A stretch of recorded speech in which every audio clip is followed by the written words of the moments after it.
So if it say to use the definition of derivative, we just want to use our derivative rules. So we need to recognize what rules to apply here. So this is a defined derivative log, and we also have an embedded function, so we need to use chain rule here.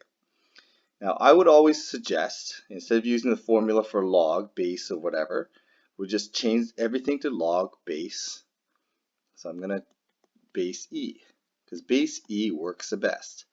So we're going to end up with log of cos x over log 2. Use a change of base formula.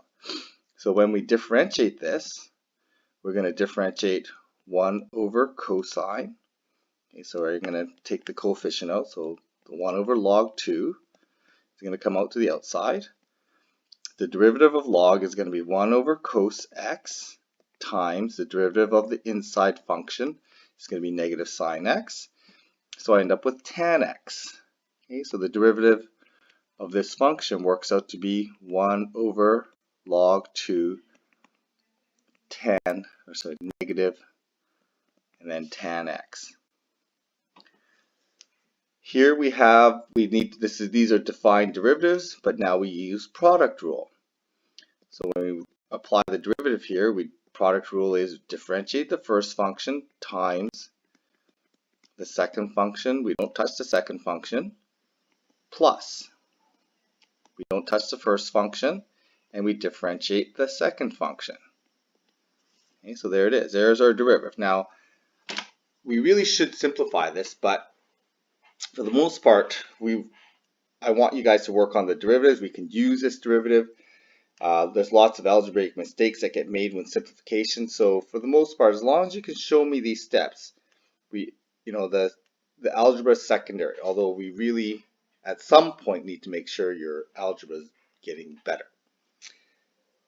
So for C here, as I do C, this is a quotient plus an embedded function. So we're going to have to apply chain rule. Okay, so this is going to be a bunch more steps. So I'm going to differentiate the numerator, times it by the denominator, minus the numerator, times the derivative of the denominator. But when I differentiate the denominator, I have to make sure I apply chain rule. And then the denominator gets all squared. Okay, so there's my derivative. Again, we should simplify this, but you don't need to simplify it too much. I'd rather you guys just make sure you have the right expression here. I'm just going to do a few obvious simplifications here. We should maybe make that into tan. I suppose I could get rid of these brackets. There's a lot you can do here. I think maybe for now I'm just going to leave it as in this partially factored form.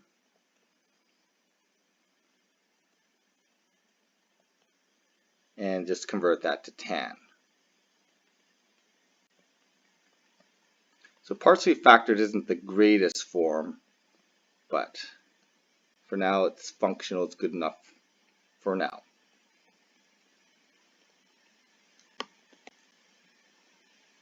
Cos x all squared. Okay, there are some like terms in here. There's an x squared term here that you can combine if you multiply with these brackets, but that's good enough. And notice that that plus came from the negative here and the negative there. For D, we're looking for the second derivative. So the second derivative is just differentiating it once and then taking that expression, differentiating again. So if I want to find the y prime, I take the derivative of sine, which is cos, and then multiply it by 3, the compression factor. If I want to find the second derivative, I just take that same expression. Okay, that's not a product because that's not a function, but I'm going to take 3 negative sine, okay, and then product rule times 3. We should probably group those coefficients together, so we end up the second derivative is going to be negative 9 sine 3x. Here we have a product, so we have the first derivative will involve a product. So it's going to be 2e to the 2x cos x plus, okay, the product rule. I'm going to differentiate cos into negative sine x. Algebraically simplify this. I think I'm going to factor the 2e to the 2x out, and then I end up with 2 cos x minus sine x. So instead of using product rule twice, I'm just going to use product rule once for the second derivative. So I'm going to differentiate again.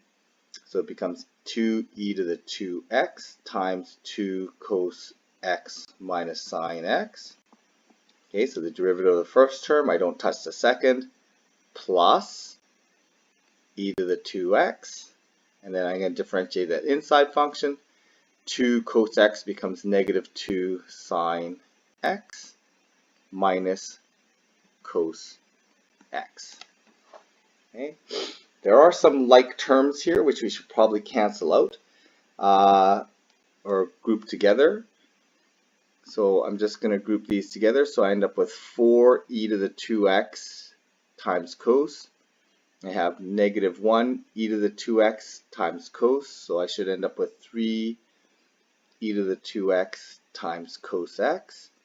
For the sines, I end up with negative 2 e to the 2x sine x. And I have negative 2 e to the 2x sine x. So that should be negative 4 e to the 2x sine x. So there's my second derivative.